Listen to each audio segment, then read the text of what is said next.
Down the ages past, Allah sent His messengers to deliver humankind from darkness to light.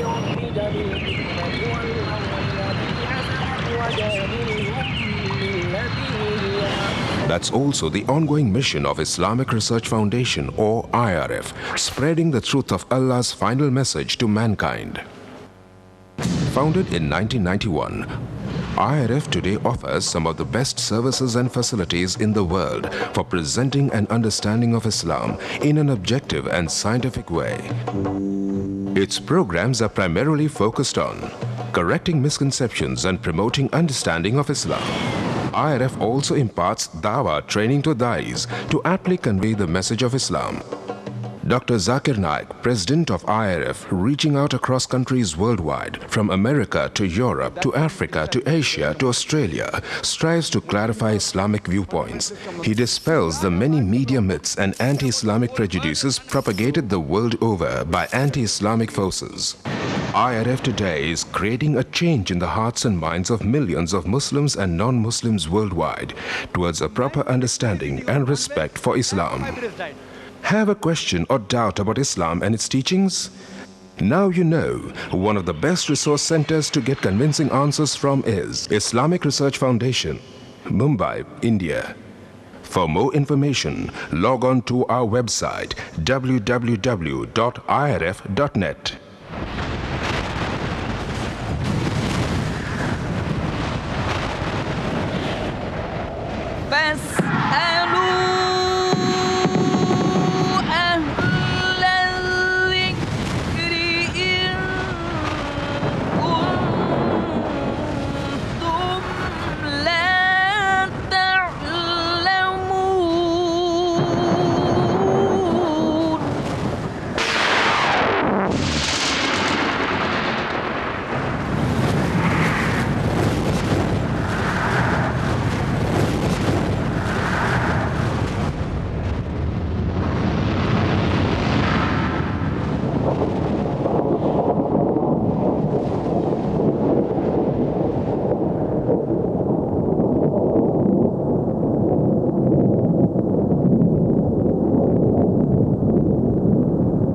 मोहतरम जगत गुरु शंकराचार्य जी से गुजारिश है कि वो अपने तसुरात पेश करें। ओम नमः शिवाय। ओम नमः शिवाय। ओम नमः शिवाय। इस महान कार्यक्रम के आयोजक गण, आगंतुक अतिथिगण एवं धर्म प्रेमी सज्जनों,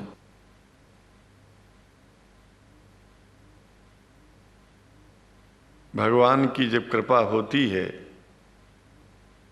तो कभी धर्म की सच्चाई को जानने का अवसर मिलता है। मुसलमानों के बीच में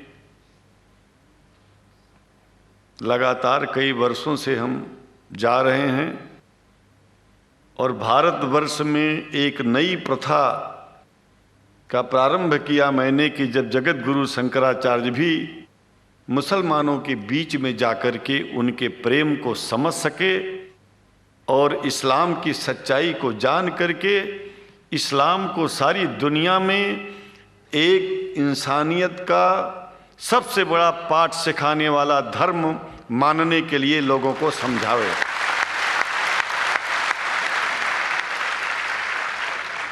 जब लोग इस्लाम को बेदर्द, मुसलमान को बेदर्द, तलवार के जोर पर चलने वाला धर्म बताते हैं तो अगर शायद धरती में कोई दुखी होता होगा तो सबसे ज्यादा दुख मुझको होता है। ये न सच्चाई है और न कभी ये सच्चाई हो सकती है। जिस इस्लाम ने पहला कलमा ही कुरान शरीफ का ये बताता है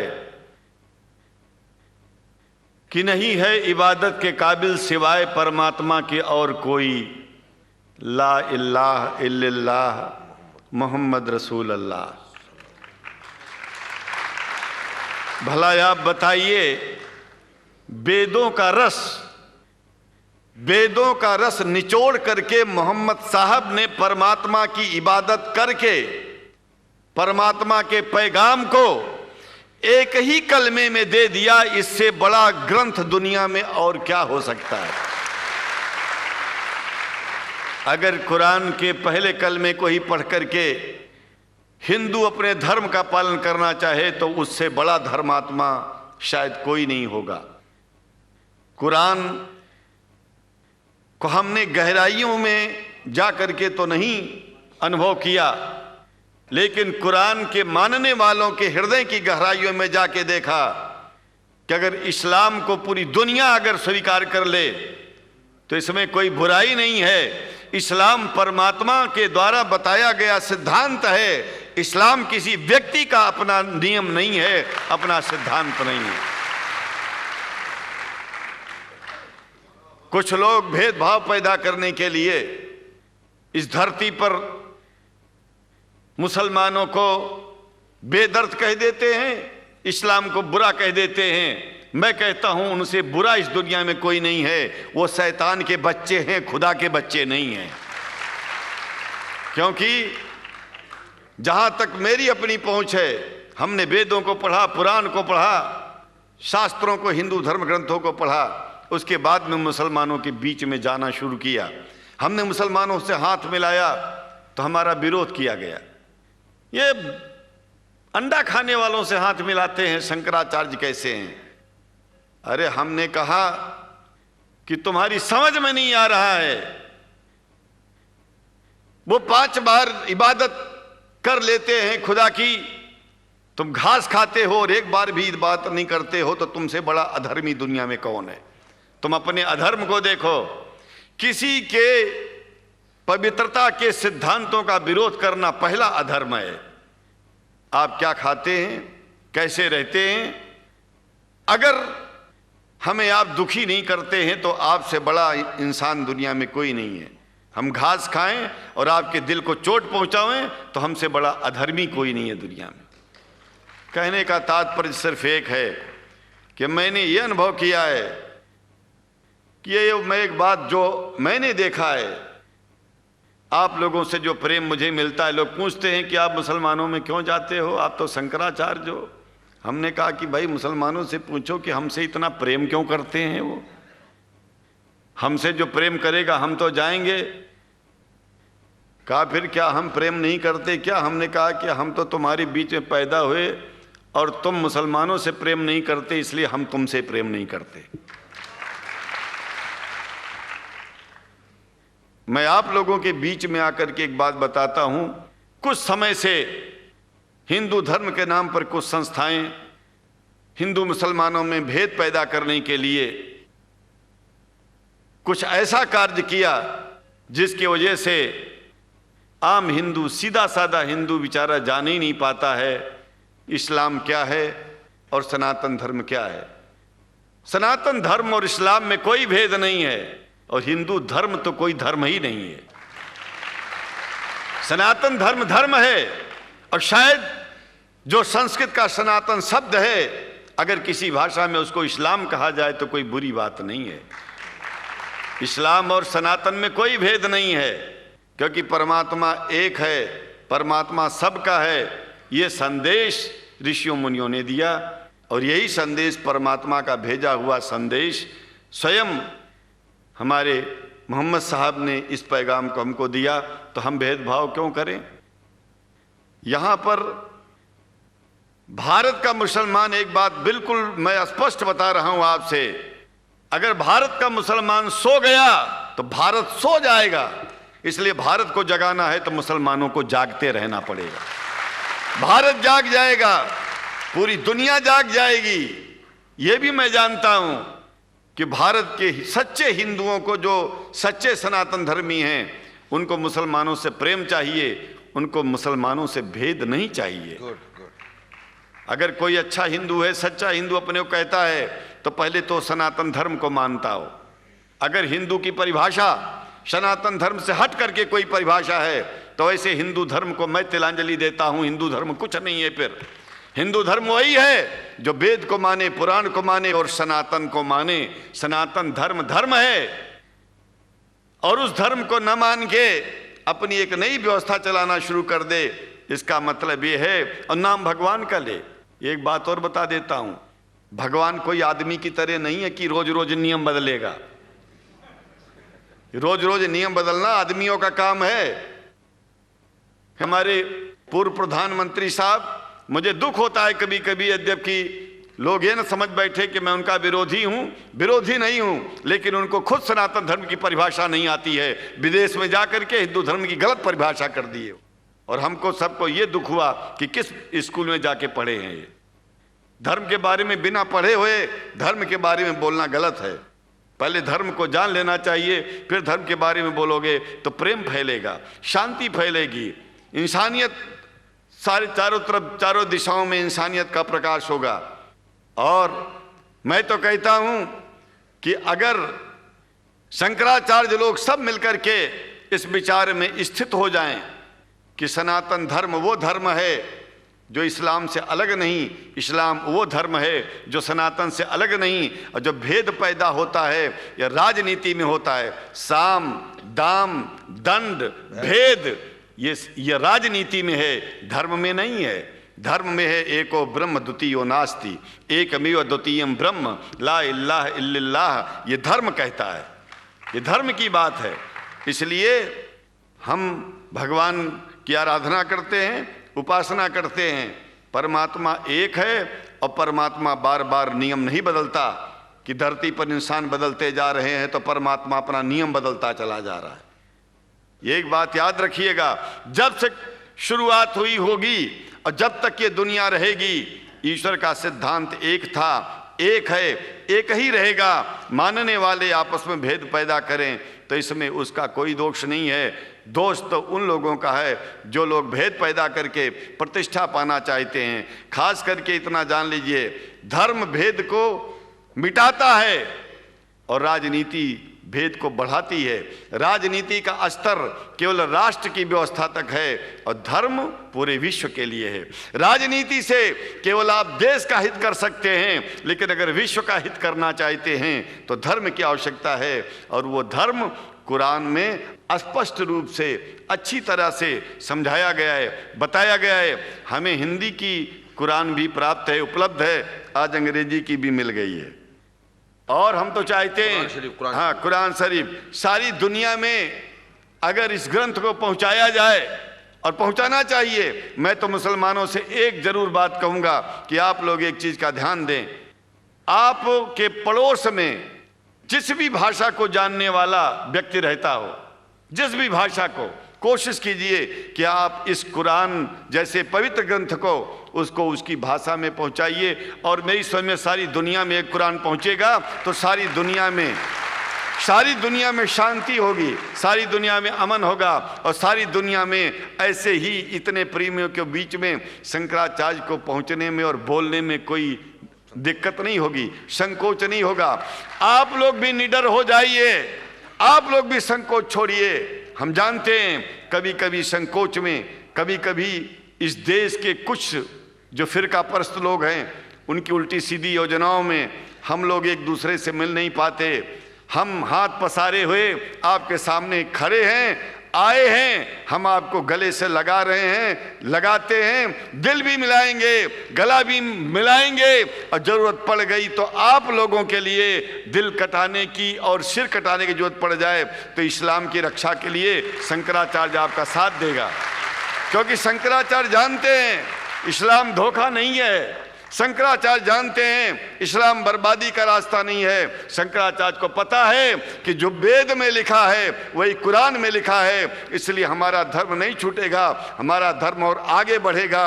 अगर हम मुसलमानों को अपना सगा मानते हैं तो मुसलमान परमात्मा का बनाया है, आदमी का नहीं। हिंदू जो अपने को कहते हैं वो भी जान लें कि वो परमात्मा के बनाए हैं, तो मुसलमानों से भेदभाव करना बंद कर दें और हमारी तरह सबसे प्रेम करें।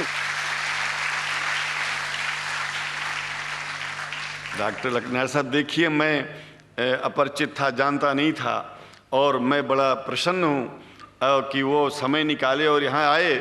उनको तो मैं धन्यवाद क्या दूं, मैं तो ये चाहूँगा कि परमात्मा उनको शक्ति दे कि हम लोगों को सबको ऐसे ही सुंदर दिव्य बड़ी सभाओं में संबोधित करते हुए और हम लोगों के ऊपर वो स्वयं कृपा बनाए रखें, और हम उनके साथ रहेंगे, जहाँ भी जरूरत होगी सदा जीवन में उनका साथ देते रहेंगे। इन्हीं शब्दों के साथ जीवन में अब जब भी याद करेंगे, जब तक मेरा शरीर है, हम आपकी सभाओं में आते रहेंगे।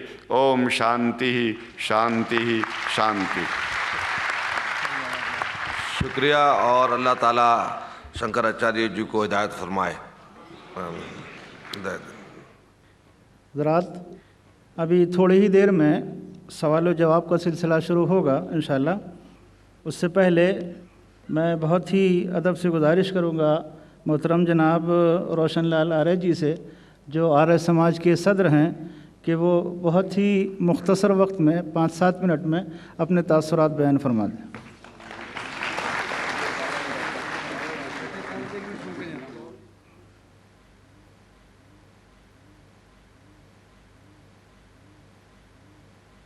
ओम नमः शंभवाय च मयोभवाय च नमः शंकराय च महेश्वराय च नमः शिवाय च शिवधराय च। आज की सभा के सदर अध्यक्ष और मंच पर विराजमान सभी महान विभूतियाँ, इस सभा के संयोजनकर्ता और भाइयों और बहनों, मुझे आपके बीच में आकर के बहुत खुशी हो रही है कि हम सभी एक परिवार के मेंबर के रूप में यहाँ पर इकट्ठे हुए हैं। मुझे हमारे भाई हलीम साहब ने और इनके 2 साथियों ने मिलकर के आपके बीच में आने का न्योता दिया, निमंत्रण दिया, और यहाँ का जो एजेंडा जो मैं समझ पाया, कई बार एक ही बात को अलग अलग एंगल से आदमी समझता है। जैसे यहाँ ये पीछे लिखा है मिसकंसेप्शंस एंड क्लैरिफिकेशंस इस्लाम के बारे में, तो मैंने किसी और दृष्टिकोण से उसको समझा था। जबकि मैं आया तो यहाँ जो हमारे शायद डॉक्टर जाकिर साहब बोल रहे थे, नायक साहब, वो कुछ बातों को स्पष्ट कर रहे थे। तो जो हमारी अपनी अपनी ज़रूरतें हैं, हमारी जो अपनी स्टेज है, उसके मुताबिक ही किसी बात को डिफ़ाइन किया जाता है। हमारे एक कथा आती है कि प्रजापति के पास असुर, मनुष्य और देवता तीनों गए उपदेश लेने के लिए कि हमें उपदेश दीजिए कि हमें क्या करना चाहिए। तो प्रजापति ने तीनों को एक ही शब्द कहा। तीनों आए बारी बारी, मनुष्य को भी कहा दय, देवताओं को भी कहा दय, असुरों को भी कहा दय।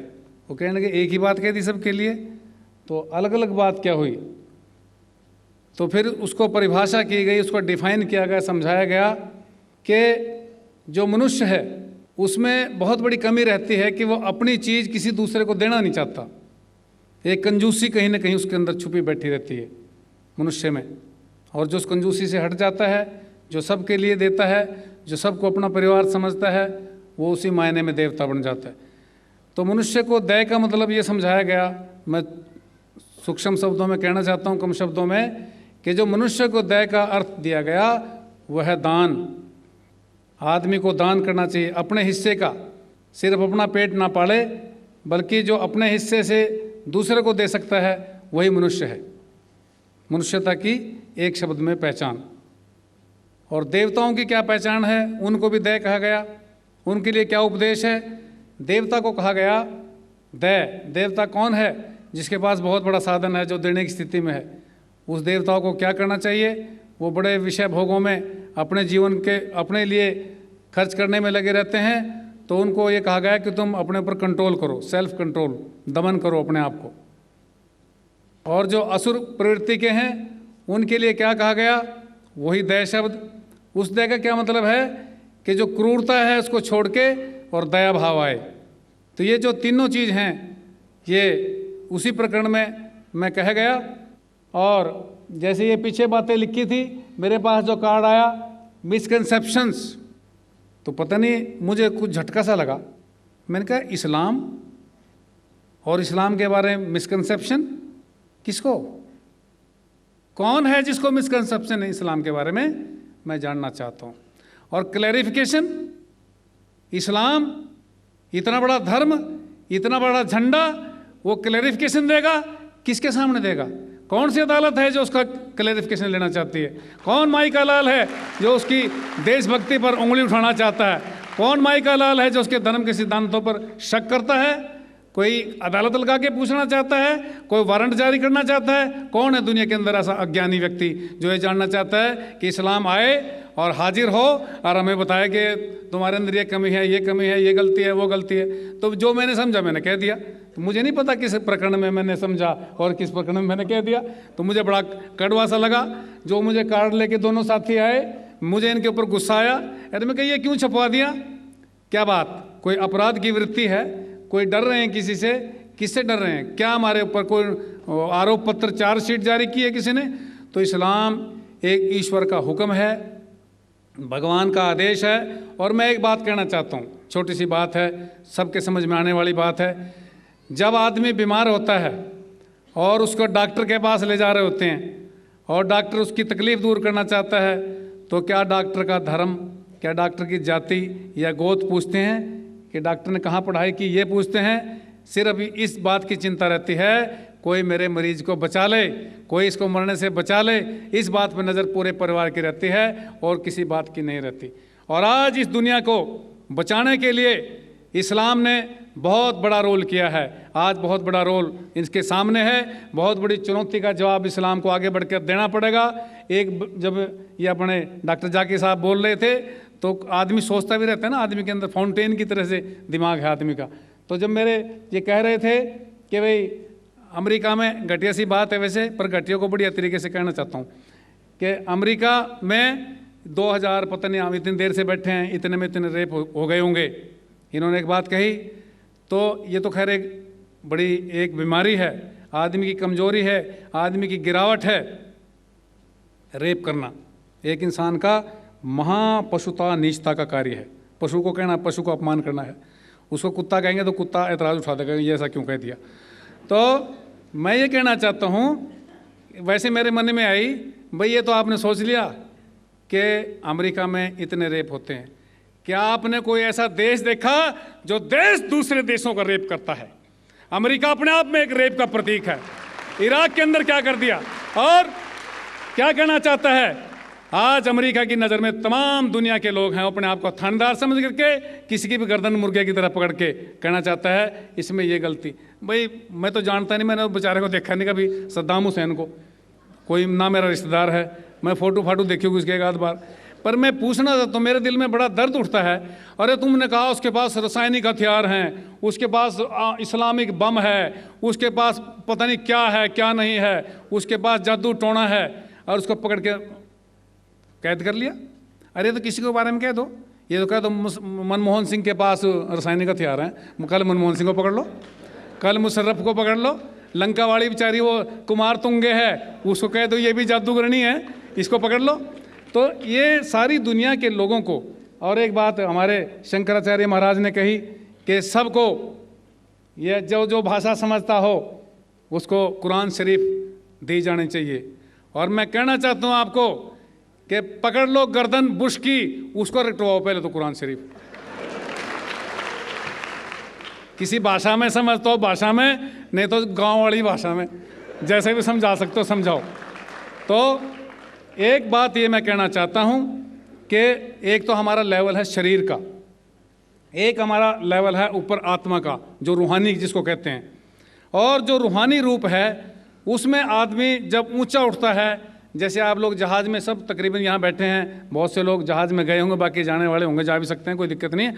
तो जहाज़ में जब आप बैठते हैं तो ये जो नदियाँ हैं, नाले हैं, शहर हैं, और जो ये कारें दिखती हैं, ऐसी दिखती हैं जैसे दिया सलाई माचिस की डिब्बी जा रही हो, बहुत छोटा दिखता है। तो जो आदमी ऊंचा उठता है उसको दुनियावी चीज़ें, दुनियावी सुख बहुत छोटे दिखते हैं।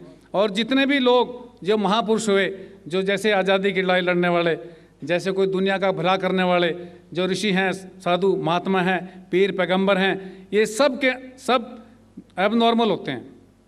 नॉर्मल कौन है? राजी खुशी आदमी जो अपने बच्चे पढ़ने से मतलब रखता है, अपने घर से स्कूल, स्कूल से वापस दुकान, दुकान से वापस खेत में गया फिर वापस। ये जो दुनिया का भला करने के चक्कर में रहते हैं, ये पूरे के पूरे राजी खुशी नहीं होते दुनिया की भाषा में, ये एक प्रकार के पागल होते हैं।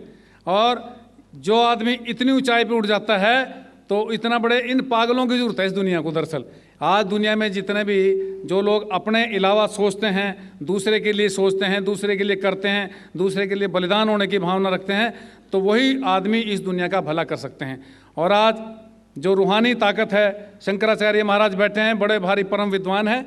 मैं तो सिर्फ एक बात का छोटा सा चर्चा करना चाहता हूँ कि जो इस्लाम का जो फिलॉसफी है, जो थिंकिंग है, उससे मैं एक बात कहना चाहता हूँ सारे जितने धर्मों के मानने वाले लोग हैं कि हमें जितनी भी सिमिलैरिटीज़ हैं, जितनी भी समानताएं हैं हमारी आपस में, उन पे चर्चा करना चाहिए, उनसे प्रेरणा लेनी चाहिए, और वही हमारा गठबंधन हो सकता है, उसी से हमारा भाईचारा हो सकता है, उसी से हमारा प्यार हो सकता है। और जहाँ भी हम ये कोशिश करेंगे कि हम ये सिखाने की कोशिश करें कि इस्लाम ने हमारे से ये लिया, उसने हमारे से लिया, फिर तो सींग फंस जाएंगे, टक्कर हो जाएगी। तो टक्कर से बचने का तरीका ये है कि जो सिमिलैरिटीज़ हैं, जो समानताएं हैं, उनको लेकर के चलें तो भाईचारा होगा। जितनी भी आज दुनिया में बीमारियां, परेशानियां हैं, उन सब को मिल कर के हम दूर कर सकते हैं और जो उसका समाधान कर सकते हैं। और उसमें इस्लाम का बहुत बड़ा गर्व के साथ बहुत बड़ा योगदान है, पतंजलि ऋषि का बहुत बड़ा योगदान है, और शंकराचार्य जो हमारे बीच में बैठे हैं, तो मैं इनका इसलिए भी धन्यवाद करना चाहता हूं कि इन्होंने बड़े हौसले के साथ आकर के इस बीच में आपके इस बात को स्वीकार किया कि वो सदा आते रहेंगे, सदा आपके बीच में हाजिर रहेंगे। तो मैं आर्य समाज के बारे में एक बात कहना चाहता हूं कि आर्य समाज के एक सन्यासी हुए स्वामी श्रद्धानंद जी, उन्होंने जामा मस्जिद के ऊपर जब अंग्रेज़ों का राज था, यहाँ इन्होंने सबसे पहले एक नॉन मुस्लिम के रूप में यहाँ पर उन्होंने भाषण दिया। अंग्रेज़ों ने उनको गोली से उड़ाने की भी कोशिश की और उन्होंने यहाँ जो भाईचारे का संदेश दिया। तो मैं आज कहना चाहता हूँ कि एक वक्त की आवाज़ है। आज हिंदू कह करके, मुसलमान कह करके, और बल्कि हिंदू मुसलमान में भी एक और जो गरीब आदमी है ना, वो सारे चाहे हिंदू हैं, चाहे मुसलमान हैं, चाहे सिख हैं, चाहे ईसाई हैं, उनके बीच में एक ऐसी दीवार, एक रेखा बनाई हुई है, उनको पीछे रखा हुआ है। उनको पीने का पानी नहीं मिलता आज देश के अंदर, उनको कोई रोज़गार नहीं मिलता। और आज इतने नौजवान इस देश में हैं जिनकी काबिलियत के आधार पे उनकी कहीं सुनवाई नहीं होती। तो करोड़ों समस्याएं हैं, उन सारी समस्याओं को दूर करने के लिए आप लोग इकट्ठे रहेंगे तो इस दुनिया में मांगने से कोई कुछ नहीं देगा।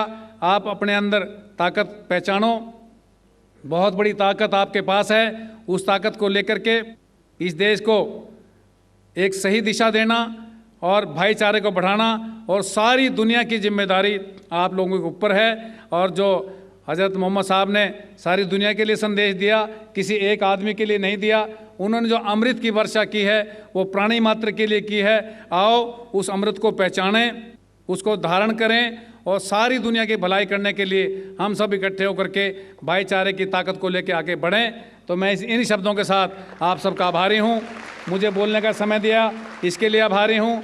और इस प्रोग्राम को कन्वीन किया गया, और आगे भी जब भी कभी इस बात को लेकर के आप इस हाल कमरे में बैठेंगे या इसको लागू करने के लिए कुछ पॉइंट को सड़कों के ऊपर आएंगे या पार्लियामेंट के अंदर जाएंगे या बाहर जाएंगे, हर जगह मैं आपके साथ हूँ। बहुत बहुत शुक्रिया।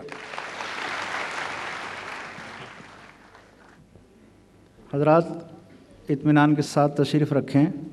अब सवाल व जवाब का सिलसिला शुरू होगा, और उसके सिलसिले में गुजारिश ये है कि डॉक्टर साहब ने जिस उन्वान पर ख़िताब किया है उसी खिताब से मुताल्लिक़ आपके जहन में जो सवाल हो वो करें, गैर मुताल्लिक़ सवाल मत कीजिएगा। दूसरी बात यह है कि इस जानिब और उस जानिब माइक लगा हुआ है, जिनसे आपको सवाल करना है वो निहायत इत्मीनान के साथ तशरीफ़ लाएं और माइक से सवाल करें, डॉक्टर साहब जवाब देंगे। और इसमें इत्मीनान और सुकून को बरकरार रखें, किसी भी तरह एक दूसरे पर पेशकदमी न करें, बल्कि एक साहब सवाल कर लें, इंतज़ार करें, जब वो सवाल कर चुके हैं, जवाब सुन चुके हैं, तो दूसरे साहब आएँ अपना सवाल करने के लिए। मैं समझ। मान्यवर जाकिर नाइक जी को नमस्कार। मैं लालचंद आर्य, नयाबास आर्य समाज मंदिर से। सबसे पहले मान्यवर रोशन लाल जी से एक सवाल करना चाहता हूँ। स्वामी दयानंद सरस्वती ने जो अपनी जीवनी में लिखे 7 प्रकाश में, उसमें श्री कृष्ण जी को योगी राज श्री कृष्ण का है, जबकि कि उनकी कोई बीवियाँ नहीं थी, एक के अलावा उनका नाम था रुक्मणी और उनसे ही बच्चा पैदा हुआ था पदुम। इन्होंने एक इल्ज़ाम लगाया आर्य जाति पे कि श्री कृष्ण जी की 11,000 पत्नियाँ थीं। कृपया आप समाधान करें और इसका जवाब आप पूर्ण लें इनसे कि इन्होंने जो इल्ज़ाम लगाया है क्या वो सही है या गलत है। जवाब के लिए इंशाल्लाह मैं हाजिर हूँ। इधर सवाल मुझसे पूछा जाएगा इंशाल्लाह। शंकराचार्य अगर चाहते मैं जवाब के बाद इजाफा करना चाहते मैं उन्हें दे दूँगा इंशाल्लाह। मैं भी तालिब इल्म हूँ अल्हम्दुलिल्लाह, सिर्फ कुरान का नहीं, वेद का भी, महाभारत, रामायण इंशाल्लाह। पहले आपका सवाल दूँगा इंशाल्लाह और बाकी जो शंकराचार्य ने कहा उसका भी जवाब दूँगा। भाई साहब ने कहा कि जो मैंने इल्ज़ाम लगाया कि कृष्ण के 16,000 से ज़्यादा बीवी थी, वो इल्ज़ाम ने वो आपके महाभारत में लिखा हुआ है। और कृष्ण की एक बीवी ने 8 बीवियाँ थे, 8 बीवियाँ थे, उसमें से रुक्मणी थी, 8 बीवियाँ थी। उसके बाद 16,100 जब जंग के हालत के अंदर उनने 16,100 से शादी की। ये लिखा है महाभारत के अंदर अनुशासन पर्व में। मैं आपको हवाला दे रहा हूँ। किसी भी धर्म में, किसी भी मज़हब में जब आप तकरीर करते हैं, जवाब देते, उसका हवाला होना चाहिए किताब से। मैं कहता हूँ या कोई स्वामी कहते हैं, शंकराचार्य कहते, उसकी वैल्यू ज़ीरो है। मैं कुछ कहता हूँ इस्लाम में, उसकी वैल्यू ज़ीरो है। मैं हवाला दूंगा कुरान और सही हदीस का। तो मेरे तकरीर में जितनी भी मैंने बात इस्लाम के मुतालिक की, उसका हवाला दी। चैप्टर नंबर सूरह माइदा चैप्टर नंबर 5 वर्स नंबर 1, या सही बुखारी वॉल्यूम नंबर 4 हदीस 46। तो ये जो हवाला मैं दे रहा हूँ, ये महाभारत में लिखा हुआ है अनुशासन पर्व में कि श्री कृष्ण ने 16,100 एक साथ में, 8 पहले थे, तो वो 8 को जुड़ के कुल मिला के होते हैं 16,108। तो 16,100 साथ में उन्होंने की। वो जंग के हालत में जब कई लोग मारे गए, तो उस हालात में तो ये इल्ज़ाम नहीं, हकीकत है। अगर आप समझते ये गलत है तो आपको महाभारत में नहीं मानना चाहिए। और जो लोग ने अभी तकरीर की, मेरी तकरीर के बाद माशाल्लाह जब शंकराचार्य ने कहा और शुरू किया, उन्होंने पूरी तकरीर में एक अरबी की आयत की तिलावत की, आयत या अरबी बोलें कलमे की तिलावत की, और एक संस्कृत की तिलावत की। और कई लोग ने जब उन्हें कहा ला इलाहा इल्लल्लाह मुहम्मद रसूलुल्लाह, जब उन्होंने कहा कलमे शहादत ला इलाहा इल्लल्लाह मुहम्मद रसूलुल्लाह, बहुत लोग ने ये समझा होगा कि जो कह रहे हैं शंकराचार्य वो मुसलमानों को बहलाने के लिए कह रहे होंगे।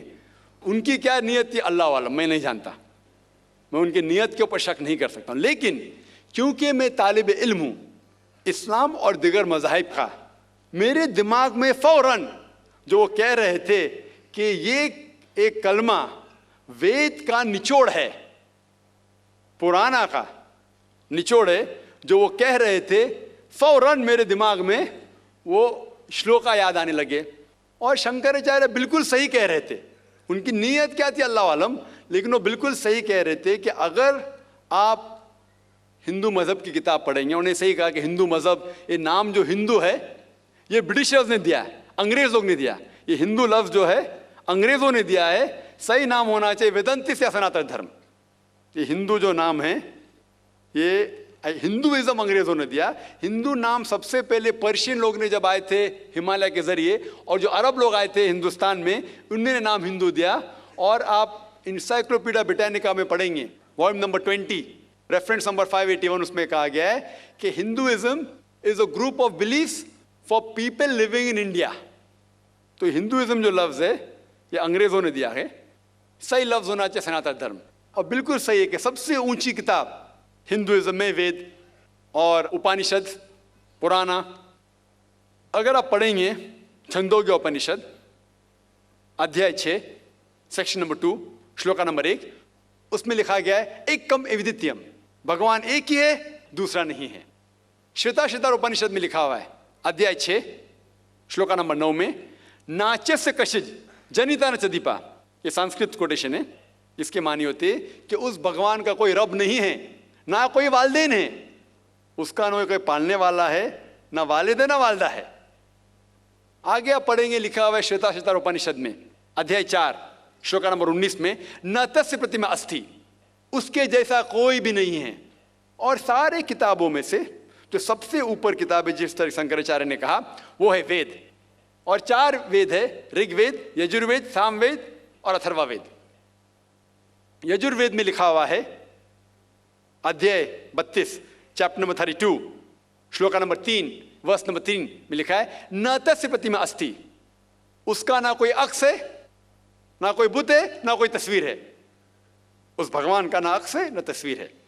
और आगे लिखा हुआ है यजुर्वेद में अध्याय 40 श्लोका नंबर 9 में, अंधात्म प्रविशंति या असम्मुति मुपास्ते। अंधात्म मीन अंधकार, प्रविशंति मतलब अंदर जाना। वो लोग अंधकार में जा रहे हैं जो लोग असम्भूति की पूजा करते हैं। असम्भूति मतलब कुदरती चीजें, हवा, आग, पानी। जो लोग कुदरती चीजें की पूजा करते हैं वो अंधकार में जा रहे हैं। और आगे श्लोका कहता है कि वो लोग और गहरे अंधकार में जा रहे हैं जो लोग संभूति की पूजा करते हैं। संभूति मतलब बनाई हुई चीजें, मतलब टेबल, चेयर, गाड़ी, बुत, ये जो बनाई हुई चीजें हैं उसकी अगर पूजा कर रहे हैं तो और अंधकार में जा रहे हैं। और आप पढ़ेंगे ऋग्वेद, चारों वेदों से सबसे ऊंचा वेद है ऋग्वेद। ऋग्वेद में लिखा हुआ है जिल्द नंबर 1, बुक नंबर 1, किताब number 1, him number 164 shloka number 46, एकम सत विप्र बहुधा वदान्ते, जिसके मानी है सच एक है, सच्चाई एक है, भगवान एक है। और संत लोग भगवान को मुख्तलिफ नामों से पुकारते हैं, लेकिन भगवान एक है। और जो उनने संस्कृत में श्लोक पढ़ी वो आदि श्लोक थी, पूरी श्लोक में पढ़ूंगा इंशाअल्लाह। वो श्लोक जो उन्होंने पढ़ी वो ब्रह्म सूत्र है, हिंदुइज्म के ब्रह्म सूत्र है। एकम ब्राह्म द्वितीया नास्ते, आदि पढ़ी, पूरी है। एकम ब्राह्म द्वितीया नास्ते, नहना नास्ते नास्ते किंचन, जिसके मानिए भगवान एक ही है, दूसरा नहीं है, नहीं है, नहीं है, जरा भी नहीं है।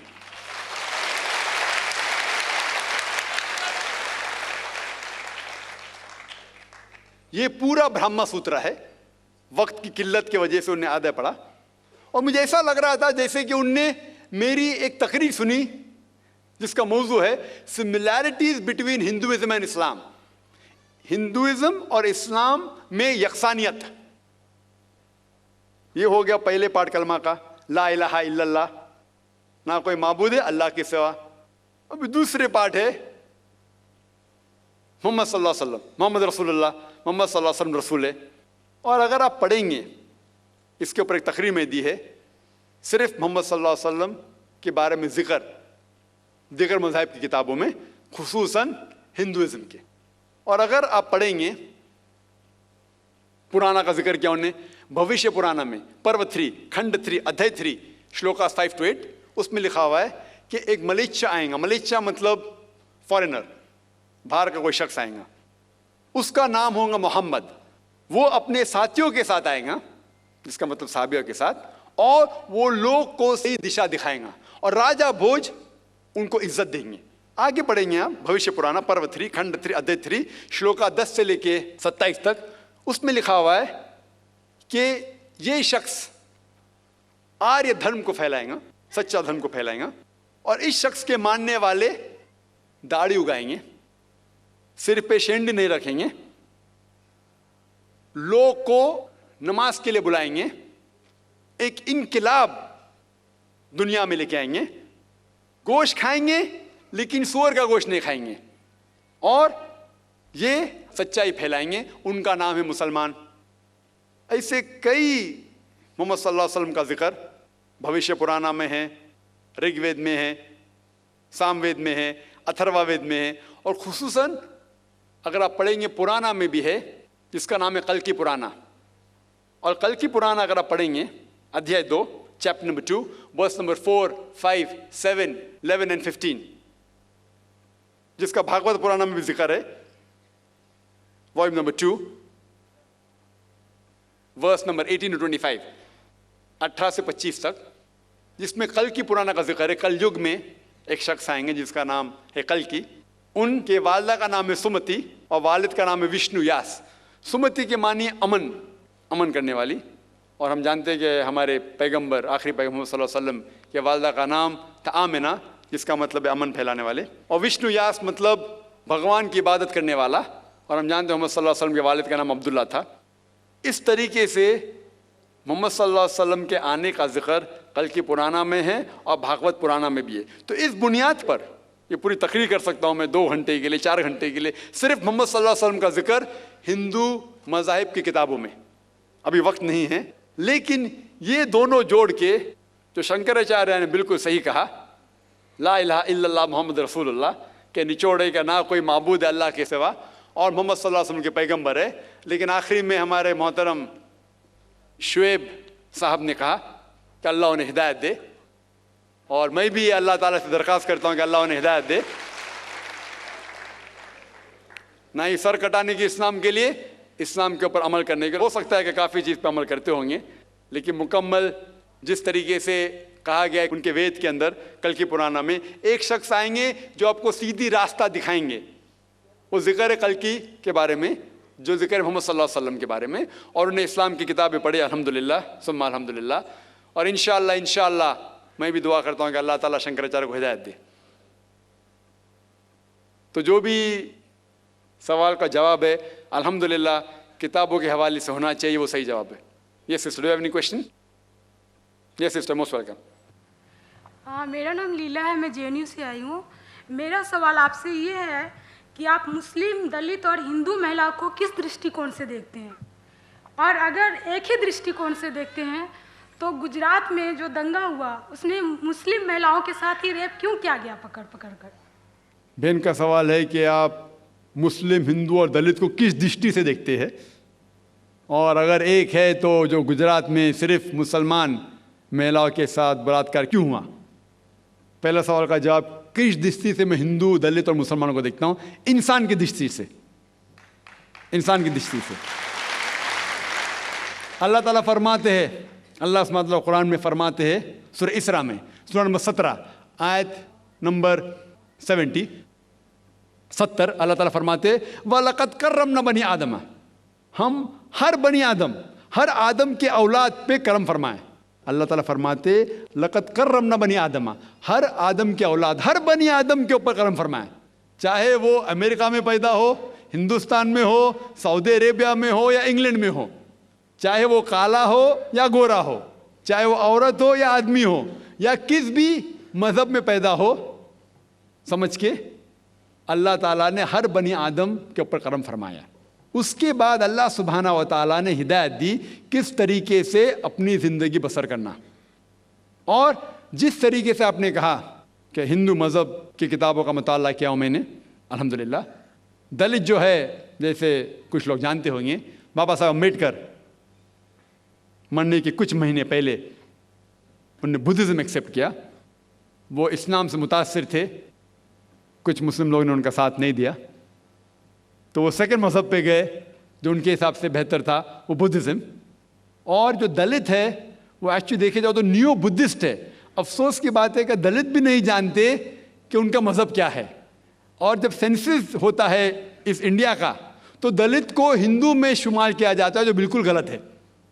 बाबा साहेब अम्बेडकर लगभग 300 मिलियन, 30 करोड़ लोग को, लगभग 30 करोड़ दलित लोग को हिंदू से छुटकारा पाने के लिए, कास्ट सिस्टम से छुटकारा पाने के लिए अलहदा हुए। लेकिन अफसोस की बात है आज के सेंसस में जब हिंदू की गिनती होती है उसमें दलित को भी गिना जाता है, जो बिल्कुल गलत है। दलित हिंदू नहीं है। बाबा साहेब अम्बेडकर ने दलित को कास्ट सिस्टम, जात पाती से छुटकारा पाने के लिए उनने बुद्धिज्म एक्सेप्ट किया। इसे कहते हैं नियो बुद्धिस्ट। और अल्हम्दुलिल्लाह सुम्मा अल्हम्दुलिल्लाह बाबा साहेब अम्बेडकर की किताब भी मैंने पढ़ा, और अगर आप पढ़ेंगे religions of Hinduism volume number 4, उसके अंदर भी लिखा हुआ है कि कृष्ण के 16,108 बीवियां थे। बाबा साहेब अम्बेडकर ने हिंदू मज़हब किताब का काफ़ी मुताला किया और उसके बाद उसने कहा कि कास्ट सिस्टम गलत है। और सिर्फ बाबा साहेब अम्बेडकर ने भी नहीं, मिसाल के तौर पर राजा राम मोहन रॉय, वो भी कास्ट सिस्टम के खिलाफ थे। जस्टिस आना डे, राजा राम मोहन रॉय बंगाल से थे, जस्टिस आना डे बम्बई के थे। ये सब वो हिंदू रिफॉर्मर्स, और उन्होंने कहा कि हमें उपनिषद और वेद की तरफ आना चाहिए। और स्वामी दयानंद सरस्वती जो आर्य समाज शुरू किए, उनका भी नज़रिया था कि वेद की तरफ आना चाहिए, वो सही धर्म है। तो मेरा नज़रिया ये है कि मैं हिंदू धर्म की किताब पढ़ चुका हूँ अल्हम्दुलिल्लाह, बाबा साहब अम्बेडकर की किताब पढ़ चुका हूँ, और मैं कुरान की उस आयत के ऊपर अमल करता हूँ, सूरह अल इमरान सूरह नंबर 3 आयत नंबर 64, तालो इला कलमतिन सवाइम बैन बैनकुम, आओ हम आपस में उस बात पे सहमत हो जो हम में यकसा है, और उसके ऊपर अमल करें। जिस तरीके से मैंने कहा कि जो यकसा है, और जो आखिरी के मुकर्रर ने कहा जो यकसा है दिगर मज़ाहिब के, उस बात को लो, लेकिन सिर्फ जिक्र मत करो, उसके ऊपर अमल भी करो। सारे मज़हब की किताब, चाहे हिंदू मज़हब हो या सिख मज़हब हो या ईसाई मज़हब हो या यहूद मज़हब हो, सारी मज़हब की किताब ये कहते हैं कि भगवान एक है, अल्लाह एक है, उसके ना कोई इमेज है ना कोई तस्वीर है। और हर मज़हब का मुताला करेंगे हमें ये पता चलेगा कि ईश्वर भगवान अल्लाह एक ही है, उसके अलावा कोई नहीं है। और इन मज़हब की किताबों में हिंदुइज़म, जुडाइज़म, क्रिश्चियनिटी, इन सब में मोहम्मद सल्लल्लाहु अलैहि वसल्लम के आने का भी जिक्र है। तो मैं उन लोगों से ये बात कर रहा हूँ, अगर आप अपनी मज़हब की किताब पढ़ेंगे तो आप और करीब आएंगे। और इस्लाम के मानी क्या है? इस्लाम मानी अपनी सारी ख्वाहिशें अल्लाह के ख्वाहिश पे निछावर करना, और जो शख्स अपनी ख्वाहिश अल्लाह की ख्वाहिश या भगवान के ख्वाहिश में निछावर करता है उसे कहते हैं मुस्लिम। ये मेरा नज़रिया है। आपका दूसरा सवाल था कि गुजरात में क्यों सिर्फ मुसलमान औरतों के साथ बलात्कार किया गया था, वो आपको उनसे पूछना पड़ेगा, मुझसे नहीं। मैं तो वहाँ मौजूद नहीं था, मैंने उनसे नहीं कहा। हो सकता है जिस तरीके से शंकराचार्य ने कहा, और मैंने मेरी तकरीर में भी कहा कि ये चीज़ है पॉलिटिशियन के वजह से। पॉलिटिशियन, ये जो दंगा फसाद जो होता है इस देश में दुनिया में सबसे ज़्यादा दंगा फसाद होते, कोई मुल्क में जो दुनिया में दंगा फसाद होते वो हिंदुस्तान नंबर 1। और इसके मेन कारण है ना कि हिंदू मुस्लिम में झगड़ा है, मेरे हिसाब से मेन कारण है पॉलिटिशियन, क्योंकि उनका मेन मकसद है कि वोट इकट्ठा करने के लिए वो दंगा फसाद करते हैं, मज़हब का इस्तेमाल करते। इसी तरीके से गुजरात में ये दंगा फसाद करने के लिए कई दलितों का सहारा लिया, उनको भड़काया गया। उनका मेन मकसद था कि वोट जीतना। जिस तो शंकराचार्य ने कहा कि वोट जीतने के लिए, मैंने क्यों कहा कि 100% पॉलिटिशियन खराब है, अक्सर कहता हूं, अक्सर, ज़्यादातर। और ये इसीलिए ये दंगा फसाद होता है वोट के बुनियाद के लिए। अगर ये पॉलिटिशियन की जो ये वोट बैंक निकाल दे तो इंशाअल्लाह हिंदुस्तान में भी अमल होगा।